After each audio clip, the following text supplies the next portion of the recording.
Şaban-ı Şerif'te yapılacak faziletli bir zikir. Her kim Şaban ayında La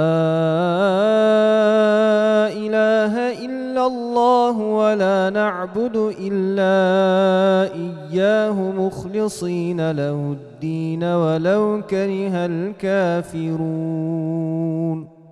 Allah'tan başka hiçbir ilah yoktur. Biz ancak O'na ibadet ederiz.